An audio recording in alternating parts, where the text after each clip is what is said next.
सबसे बड़ी तस्वीर इस वक्त पश्चिम बंगाल से सामने आ रही है, जहां सत्ता बदलते ही सिस्टम का पूरा मिजाज बदल चुका है।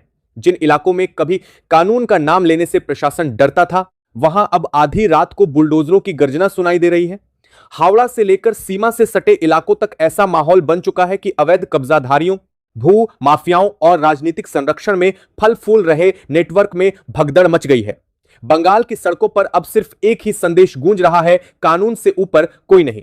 मुख्यमंत्री की कुर्सी संभालते ही शुभेंदु अधिकारी ने जिस अंदाज में प्रशासनिक मशीनरी को मैदान में उतारा है, उसने पूरे देश की राजनीति में हलचल पैदा कर दी है। पश्चिम बंगाल की धरती पर इस वक्त जो कुछ भी घट रहा है, उसने पूरे देश का ध्यान अपनी तरफ खींच लिया है। हाल ही के चुनावी नतीजों के बाद बंगाल की पूरी प्रशासनिक व्यवस्था का चेहरा एकदम बदल चुका है। नई सरकार बनते ही और मुख्यमंत्री की कुर्सी पर शुभेंदु अधिकारी के बैठते ही राज्य में कानून का ऐसा हंटर चला है, जिसकी गूंज सीमा पार बांग्लादेश तक सुनाई दे रही है। दशकों से जिस राज्य को लेकर यह कहा जाता था कि वहां तुष्टीकरण और वोट बैंक की राजनीति के चक्कर में राष्ट्रीय सुरक्षा के साथ खिलवाड़ हो रहा है, उसी बंगाल में अब उत्तर प्रदेश के मुख्यमंत्री योगी आदित्यनाथ के तर्ज पर अपराधियों और अवैध कब्जाधारियों के खिलाफ सीधा एक्शन शुरू हो चुका है। हावड़ा से लेकर मालदा और उत्तर 24 परगना के सुदूर इलाकों तक हर उस जगह पर कार्रवाई की जा रही है जहां कानून को ठेंगे पर रखा गया था।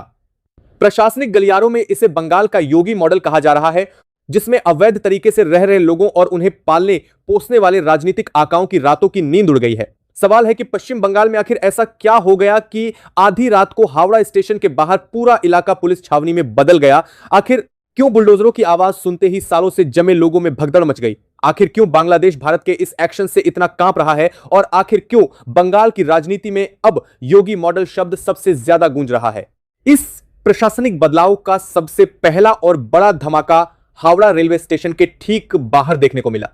हावड़ा स्टेशन सिर्फ बंगाल ही नहीं बल्कि पूरे भारत के सबसे व्यस्त और महत्वपूर्ण रेलवे स्टेशनों में से एक है, जहां से रोजाना लाखों की संख्या में यात्री अपनी मंजिलों के लिए निकलते हैं।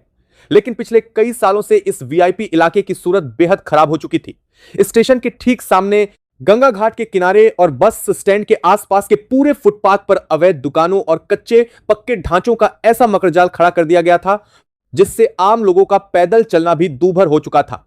प्रशासन और रेलवे की नाक के नीचे सरकारी जमीन पर सरेआम कब्जे चल रहे थे और शिकायत करने पर भी कोई सुनवाई नहीं होती थी। लेकिन शुभेंदु अधिकारी ने सत्ता संभालते ही साफ कर दिया कि जनता की सहूलियत और कानून की धमक से बढ़कर कुछ भी नहीं है। इसी का नतीजा था कि बिना किसी ढिलाई के देर रात प्रशासनिक अमला भारी पुलिस बल के साथ हावड़ा स्टेशन के बाहर पहुंच गया। जब पूरा शहर सो रहा था, तब हावड़ा स्टेशन के बाहर सरकारी बुलडोजरों के इंजनों की गड़गड़ाहट गूंजने लगी। इस महाअभियान को अंजाम देने के लिए रेलवे के आईओडब्ल्यू विभाग, रेलवे प्रोटेक्शन फोर्स यानी आरपीएफ और हावड़ा सिटी पुलिस के आला अधिकारी खुद जमीन पर उतरे हुए थे।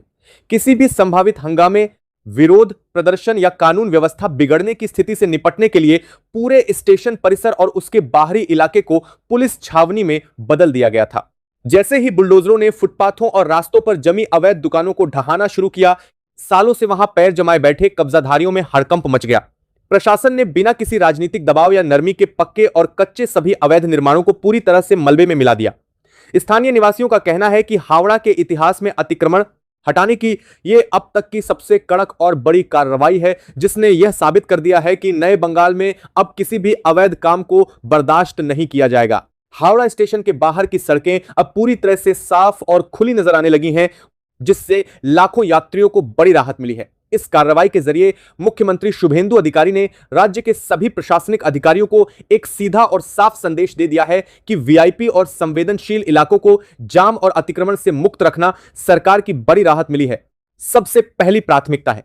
अधिकारियों ने मौके पर ही चेतावनी जारी कर दी है कि अगर किसी ने भी दोबारा रेलवे या सरकारी संपत्ति पर अवैध कब्जा करने की हिमाकत की तो बुलडोजर फिर से चलेगा और इस बार कार्रवाई और भी ज्यादा सख्त होगी। वैसे ये बुलडोजर एक्शन सिर्फ हावड़ा तक ही सीमित नहीं है। इससे पहले भी कोलकाता के तिलजला और उत्तर 24 परगना जिले के हसनाबाद इलाके में इसी तरह अवैध कब्जों पर बुलडोजर चलाकर सरकारी जमीनों को मुक्त कराया गया था, जिससे साफ है कि यह कोई तात्कालिक कार्रवाई नहीं बल्कि पूरे राज्य की सफाई का एक बड़ा अभियान है। लेकिन इस कहानी का दूसरा और सबसे ज्यादा चौंकाने वाला पहलू उत्तर 24 परगना जिले के हिंगलगंज इलाके से सामने आया है, जिसने पश्चिम बंगाल में चल रहे एक बहुत बड़े सुरक्षा खतरे को बेनकाब कर दिया है। हिंगलगंज पुलिस ने स्थानीय ग्रामीणों की मदद से एक अवैध बांग्लादेशी घुसपैठिए को धर दबोचा, जिसकी पहचान शाहिदुल गाजी के रूप में हुई है। पुलिस की जांच और पूछताछ में जो सच सामने आया, उसने राज्य के सुरक्षा तंत्र को हिलाकर रख दिया है। यह आरोपी साल 2007 में बेहद शातिर और अवैध तरीके से भारत बांग्लादेश की अंतरराष्ट्रीय सीमा को पार करके भारत के भीतर घुसा था। भारत में एंट्री करने के बाद उसे किसी आम जगह पर नहीं, बल्कि तृणमूल कांग्रेस के स्थानीय पंचायत सदस्य जयनाल आबेदीन के घर में पनाह मिली, यानी जिसे देश की सीमा के भीतर कदम रखने का कोई कानूनी हक नहीं था, उसे सत्ताधारी दल के नेता ने अपने घर में छिपाकर रखा। शाहिदुल गाजी ने खुद मीडिया और पुलिस के सामने कबूल किया है कि 2007 में भारत आने के बाद टीएमसी नेता जयनाल आबेदीन ने न सिर्फ उसे अपने पास काम पर रखा, बल्कि भारतीय नागरिकों को मिलने वाले सबसे महत्वपूर्ण सरकारी दस्तावेज भी फर्जी तरीके से तैयार करवा दिए। आरोपी की तस्वीर लेकर उसका फर्जी वोटर आईडी कार्ड बनवाया गया और इतना ही नहीं, उसके पिता का भी वोटर कार्ड गुलाम गाजी नाम के एक परिचित के जरिए फर्जी तरीके से तैयार करवाया गया। इसके बाद पूरे सिस्टम की आंखों में धूल झोंकते हुए उसका आधार कार्ड भी बनवा दिया गया। सोचिए, जो विदेशी नागरिक अवैध रूप से सीमा पार करके आया था, वह भारतीय दस्तावेजों के दम पर खुद को पूरी तरह भारतीय साबित कर चुका था। वह हिंगलगंज के सैंडलबिल इलाके में नेता के मछली बाजार में काम करता था। उसने वहीं पर शादी भी कर ली और उसके बच्चे भी शान से वहीं रह रहे थे। जब यह पूरा राज खुला तो आरोपी टीएमसी नेता जयनाल आबेदीन और उसका पूरा परिवार इलाके से फरार हो गया, जिनकी तलाश में पुलिस लगातार छापेमारी कर रही है। इस घटना के बाद बंगाल की राजनीति में एक बड़ा भूचाल आ गया है, क्योंकि स्थानीय लोगों का साफ आरोप है कि उन्होंने पहले भी कई बार हिंगलगंज थाने में अवैध घुसपैठ की लिखित और मौखिक शिकायतें दी थीं, लेकिन पिछली सरकार के समय पुलिस ने वोट बैंक के दबाव में कोई कदम नहीं उठाया। थक हार कर इस बार ग्रामीणों ने खुद हिम्मत दिखाई और आरोपी को पकड़कर पुलिस के हवाले कर दिया। इस पर भाजपा के स्थानीय नेता पलाश सरकार ने साफ और आक्रामक शब्दों में चेतावनी दी है कि अब राज्य की पुलिस किसी राजनीतिक दल की गुलाम नहीं है, बल्कि पूरी तरह से निष्पक्ष होकर राष्ट्रहित में काम कर रही है। उन्होंने साफ कहा कि जो भी टीएमसी नेता या रसूखदार व्यक्ति देश की सुरक्षा से खिलवाड़ करके अवैध घुसपैठियों को पनाह देगा या उनके फर्जी दस्तावेज बनवाएगा, उसे किसी भी कीमत पर बख्शा नहीं जाएगा और सीधे जेल की सलाखों के पीछे भेजा जाएगा। अब यह समझना बेहद जरूरी है कि मुख्यमंत्री शुभेंदु अधिकारी के इस नए कड़े रुख और बॉर्डर पर सुरक्षा एजेंसियों को दिए गए फ्री हैंड से बांग्लादेश के भीतर और भारत में बैठे उसके मददगारों में इतना खौफ क्यों है। इसके पीछे कई रणनीतिक और जमीनी कारण हैं, जिन्हें विस्तार से जानना जरूरी है। पहला कारण यह है कि नई सरकार ने अंतर्राष्ट्रीय सीमा से सटे सभी जिलों के प्रशासनिक अधिकारियों और स्थानीय पुलिस को साफ निर्देश दिए हैं कि सीमा पार से होने वाली किसी भी अवैध गतिविधि या घुसपैठ को कतई बर्दाश्त न किया जाए। पहले जहां सीमा सुरक्षा बलों को स्थानीय पुलिस से वह सहयोग नहीं मिल पाता था जिसकी जरूरत होती थी, वहीं अब पुलिस खुद आगे बढ़कर बॉर्डर एरिया में गश्त बढ़ा रही है और संदिग्धों की धरपकड़ कर रही है, जिससे घुसपैठ के पुराने रास्ते पूरी तरह बंद हो रहे हैं। दूसरा बड़ा कारण यह है कि पश्चिम बंगाल के सीमावर्ती जिलों में पिछले कुछ दशकों में जो जनसांख्यिकीय बदलाव यानी डेमोग्राफी चेंज करने की गहरी साजिश रची जा रही थी, उस पर इस कड़े एक्शन से पूरी तरह पानी फिर गया है। फर्जी आधार कार्ड, राशन कार्ड और वोटर आईडी बनाने वाले सिंडिकेट पर सरकार ने चौतरफा हमला बोल दिया है। अब सरकारी योजनाओं का लाभ लेने या वोटर लिस्ट में नाम जुड़वाने के लिए दस्तावेजों की जांच बेहद कड़ाई से की जा रही है, जिससे बांग्लादेश से आकर अवैध रूप से बसने वाले लोगों को पहचान छुपाना नामुमकिन हो गया है। इसके अलावा सीमा पार बैठे तस्करों और मानव तस्करी करने वाले गिरोहों को मिलने वाला स्थानीय राजनीतिक संरक्षण अब पूरी तरह खत्म हो चुका है, जिससे उनका पूरा बिजनेस मॉडल ही ध्वस्त हो गया है।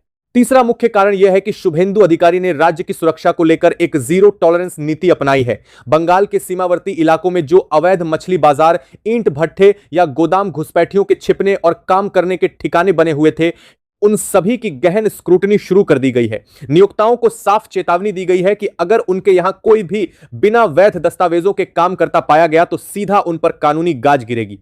इस कड़े प्रशासनिक पहरे की वजह से बांग्लादेश के भीतर बैठे वो तत्व जो बंगाल को एक सुरक्षित ठिकाना मानते थे, अब पूरी तरह दुम दबाकर बैठने पर मजबूर हो गए हैं। बॉर्डर पर सुरक्षा बलों को खुली छूट मिलने से घुसपैठियों को भारतीय सीमा में कदम रखने से पहले 100 बार सोचना पड़ रहा है।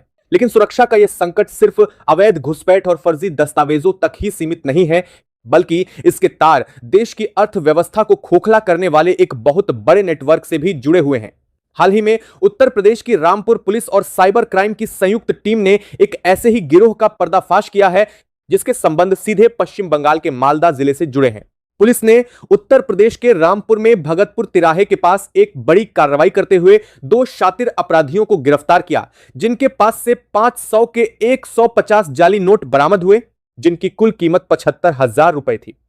गिरफ्तार किए गए आरोपियों की पहचान टांडा के शिकारपुर निवासी वाहिद और मुरादाबाद के भोजपुर निवासी मोहम्मद हुसैन के रूप में हुई है। इस गिरफ्तारी के बाद जब पुलिस ने दोनों आरोपियों से कड़ाई से पूछताछ की तो नकली नोटों की तस्करी का एक ऐसा भयानक सच सामने आया जो सीधे बांग्लादेश से शुरू होकर बंगाल के रास्ते उत्तर भारत तक पहुंच रहा था। जांच में पता चला कि ये नकली नोट अंतरराष्ट्रीय सीमा के जरिए सबसे पहले पश्चिम बंगाल के मालदा जिले में लाए जाते थे, जो नकली नोटों की तस्करी का एक पुराना केंद्र रहा है। मालदा से एक मुख्य तस्कर इन नोटों को लेकर उत्तर प्रदेश के मुरादाबाद और रामपुर के इलाकों में आता था और वहां के स्थानीय डीलरों को सप्लाई करता था। पूछताछ में यह भी खुलासा हुआ कि यह नेटवर्क कितना मुनाफे का धंधा चला रहा था। तस्कर मात्र 40,000 रुपए के असली नोटों के बदले में 1 लाख रुपए के जाली नोट इन अपराधियों को बेचते थे। रामपुर के पुलिस अधीक्षक सुमेंद्र मीणा ने इस मामले में बेहद चौंकाने वाली जानकारी देते हुए बताया कि बरामद किए गए नकली नोटों की छपाई और कागज की क्वालिटी इतनी बेहतरीन और खतरनाक थी कि पहली नजर में खुद पुलिस अधिकारी भी धोखा खा गए और उन्हें हंस बैठे। लेकिन जब पुलिस ने बारीकी से जांच की तो पकड़े जाने का मुख्य कारण यह रहा कि सभी नोटों की सीरीज एक जैसी थी, जिससे इस पूरे फर्जीवाड़े का पर्दाफाश हो गया। ये अपराधी इन नकली नोटों को खपाने के लिए बेहद शातिर तरीके अपनाते थे। वे बाजार में सीधे बड़े नोट देने के बजाय इन्हें पेट्रोल पंपों पर तेल डलवाने, कबाड़ की बड़ी खरीद फरोख्त करने, पैसों की बड़ी गड्डियों के बीच में छिपाने और गाड़ियों की मासिक किस्त जमा करने जैसे कामों में इस्तेमाल करते थे, जहां आमतौर पर भीड़ भाड़ की वजह से नोटों की बारीकी से जांच नहीं होती। इस गिरोह का मुख्य सरगना वाहिद कोई साधारण अपराधी नहीं है, बल्कि उसका पूरा परिवार ही इस देश विरोधी धंधे में लिप्त है। वाहिद के खिलाफ पहले से ही अलग अलग थानों में 23 गंभीर मुकदमे दर्ज हैं, जिनमें गैंगस्टर एक्ट, एनडीपीएस एक्ट, जाली नोट चलाने और पुलिस व आम लोगों पर जानलेवा हमले करने के मामले शामिल हैं। सुरक्षा एजेंसियों के लिए सबसे बड़ी चिंता की बात यह है कि वाहिद की भाभी भी हाल ही में नकली नोटों के कारोबार में जेल की हवा खाकर बाहर आई है और उसका सगा भाई इसी तरह के एक गंभीर मामले में इस वक्त कोलकाता की जेल में बंद है। इसका मतलब साफ है कि 2 जेल को 8 दाल से 2 बजे तलवारा है, जो कारो 8 बार तक परिवारा है। यह एक अंतर्राज्यीय आपराधिक सिंडिकेट है जो पश्चिम बंगाल और उत्तर प्रदेश के बीच सक्रिय रूप से काम कर रहा था। अब उत्तर प्रदेश पुलिस के अतिरिक्त पुलिस अधीक्षक अनुराग सिंह के नेतृत्व में एक विशेष टीम इन आरोपियों की कॉल डिटेल रिकॉर्ड यानी सीडीआर निकाल रही है। इस सीडीआर जांच का मुख्य मकसद पश्चिम बंगाल के मालदा में बैठे उस मुख्य तस्कर और उसके आकाओं तक पहुंचना है जो बांग्लादेश से इन नोटों की खेप भारत के भीतर मंगवाते हैं। शुभेंदु अधिकारी की सरकार ने इस मामले को बेहद गंभीरता से लिया है और बंगाल पुलिस को निर्देश दिए हैं कि वे उत्तर प्रदेश पुलिस की इस जांच में हर संभव तकनीकी और मैदानी मदद प्रदान करें ताकि इस पूरे गिरोह की जड़ पर प्रहार किया जा सके। नकली नोटों का यह खेल सिर्फ एक आर्थिक अपराध नहीं है, बल्कि यह देश की संप्रभुता और आर्थिक स्थिरता को नष्ट करने की एक बहुत बड़ी अंतर्राष्ट्रीय साजिश का हिस्सा है। इन तमाम घटनाओं को अगर एक साथ जोड़कर देखा जाए तो यह साफ हो जाता है कि पश्चिम बंगाल में चल रहा यह प्रशासनिक बदलाव कितना जरूरी था। एक तरफ हावड़ा में सरकारी जमीनों से अवैध कब्जे हटाकर कानून का राज कायम किया जा रहा है, तो दूसरी तरफ हिंगलागंज जैसे सीमावर्ती इलाकों में छिपे बैठे विदेशी घुसपैठियों को चुन चुन कर बाहर निकाला जा रहा है। इसके साथ ही देश की अर्थव्यवस्था को नुकसान पहुंचाने वाले नकली नोटों के तस्करों के नेटवर्क को भी पूरी तरह से ध्वस्त करने की तैयारी कर ली गई है। इन तीनों मोर्चों पर एक साथ की जा रही कार्रवाई से यह स्पष्ट संदेश जाता है कि बंगाल में अब अपराधियों और देश विरोधी तत्वों के लिए कोई सुरक्षित पनाहगाह नहीं बची है। सूत्र बता रहे हैं कि सबसे पहले शक उस समय गहरा हुआ जब नदिया जिले के एक छोटे से इलाके में बिजली विभाग की टीम जांच करने पहुंची। वहां एक पुराने गोदाम में असामान्य तरीके से बिजली की खपत हो रही थी। बाहर से देखने पर वो जगह पूरी तरह बंद दिखाई देती थी, लेकिन अंदर लगातार भारी मशीनें चलने जैसी आवाजें सुनाई देती थी। जब स्थानीय पुलिस और प्रशासनिक टीम मौके पर पहुंची तो अंदर का नजारा देखकर सभी के होश उड़ गए। वहां कथित तौर पर नकली पैकेजिंग, फर्जी सरकारी मुहरें और कई तरह के संदिग्ध दस्तावेज तैयार किए जा रहे थे। जांच जैसे जैसे आगे बढ़ी वैसे वैसे पता चला कि यह सिर्फ एक गोदाम नहीं बल्कि एक बड़ा ट्रांजिट पॉइंट था, जहां से कई जिलों में अवैध नेटवर्क संचालित हो रहा था।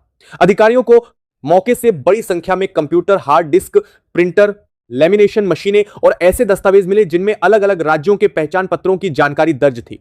सबसे चौंकाने वाली बात यह रही कि इस पूरे नेटवर्क का कनेक्शन सिर्फ बंगाल तक सीमित नहीं था, बल्कि इसके तार असम, बिहार और दिल्ली तक फैले होने की आशंका जताई जा रही है। आरपीएस के दूसरों के सातत्यपूर बिहार जैसे ही यह खबर बाहर आई, पूरे प्रशासनिक तंत्र में हड़कंप मच गया। मुख्यमंत्री शुभेंदु अधिकारी ने तुरंत उच्च स्तरीय बैठक बुलाकर स्पष्ट निर्देश दिया कि किसी भी कीमत पर इस नेटवर्क को बचने नहीं दिया जाएगा। बताया जा रहा है कि बैठक में मौजूद अधिकारियों से उन्होंने 2 टुकड़ पर उपकार को दर्शाया है।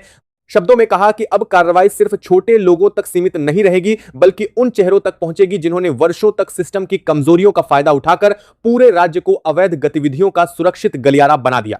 इसके बाद राज्य के कई जिलों में एक साथ विशेष अभियान शुरू कर दिया गया। देर रात पुलिस और स्पेशल टास्क फोर्स की टीमें अलग अलग इलाकों में दबिश देने लगी। जिन इलाकों में कभी पुलिस अकेले जाने से बचती थी, वहां अब भारी सुरक्षा बलों के साथ लगातार कॉम्बिंग ऑपरेशन चलाए जा रहे हैं। अब इस पूरे मामले में सबसे बड़ा सवाल यह उठ रहा है कि आखिर इतने लंबे समय तक यह नेटवर्क बिना किसी बड़े डर के कैसे चलता रहा। जांच एजेंसियों को शक है कि इसके पीछे सिर्फ स्थानीय स्तर की मदद नहीं, बल्कि एक बड़ा आर्थिक और राजनीतिक संरक्षण तंत्र काम कर रहा था। यही वजह है कि अब सिर्फ फील्ड स्तर पर कार्रवाई नहीं हो रही, बल्कि कई पुराने मामलों की फाइलें दोबारा खोली जा रही हैं। जिन अधिकारियों के कार्यकाल में संदिग्ध गतिविधियों की शिकायतें लगातार आती रहीं, उनकी भूमिका की भी समीक्षा शुरू हो चुकी है।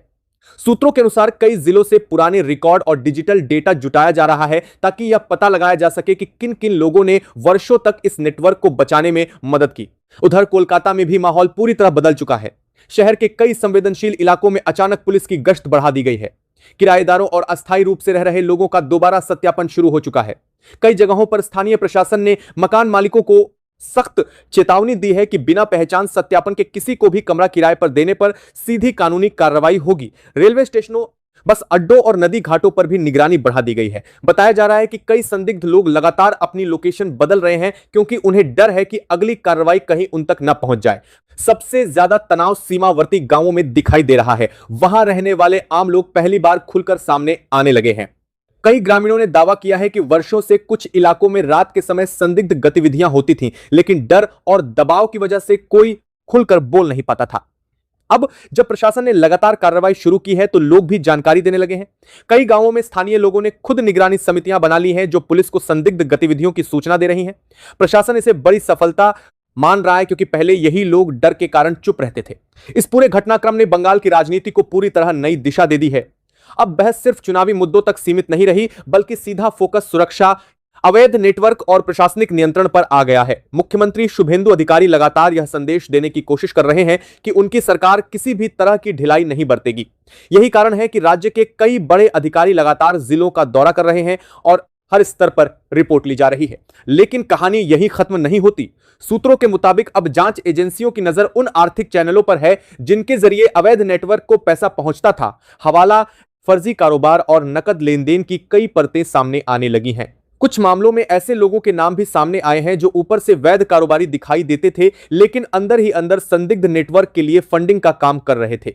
अगर आने वाले दिनों में इन मामलों में बड़े खुलासे होते हैं, तो बंगाल की राजनीति और प्रशासन दोनों में और बड़ा भूचाल आ सकता है। राज्य के अंदर चल रही सख्त कार्रवाई का असर अब सीमा पार भी दिखाई देने लगा है। सुरक्षा एजेंसियों के सूत्रों का दावा है कि पिछले कुछ हफ्तों में सीमा पार से होने वाली कई संदिग्ध गतिविधियों में अचानक कमी आई है। जिन रास्तों का इस्तेमाल पहले लगातार किया जाता था, वहां अब गतिविधियां लगभग ठप पड़ चुकी हैं।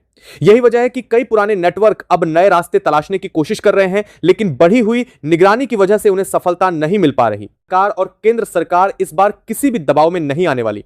शुभेंदु अधिकारी का वह डेडलाइन जैसे जैसे करीब आ रहा है, बॉर्डर पर दिल की धड़कनें तेज होती जा रही हैं। क्या यह बाड़बंदी शांति लाएगी या फिर एक नए संघर्ष को जन्म देगी? अगर बांग्लादेश के लोग सच में नाहिद इस्लाम की बात मानकर सरहद पर आ गए, तो स्थिति कितनी गंभीर हो सकती है। लेकिन भारत की तैयारी भी पूरी है। यह सिर्फ तारों की बाढ़ नहीं है, यह हमारी इच्छा शक्ति की परीक्षा है, और इस परीक्षा में भारत अब फेल होने वाला नहीं है। हर भारतीय आज गर्व के साथ कह सकता है कि हमारी सरहदें अब सुरक्षित हाथों में हैं। पश्चिम बंगाल की इस प्रचंड जीत ने जो राजनीतिक और सुरक्षा क्रांति शुरू की है, उसकी गूंज सदियों तक सुनी जाएगी। यह फैसला सिर्फ बाड़बंदी का नहीं, बल्कि भारत की अखंडता को अक्षुण्ण रखने का संकल्प है। ढाका से उठने वाला हर विरोध का स्वर दिल्ली की इस फौलादी दीवार से टकराकर चकनाचूर हो जाएगा।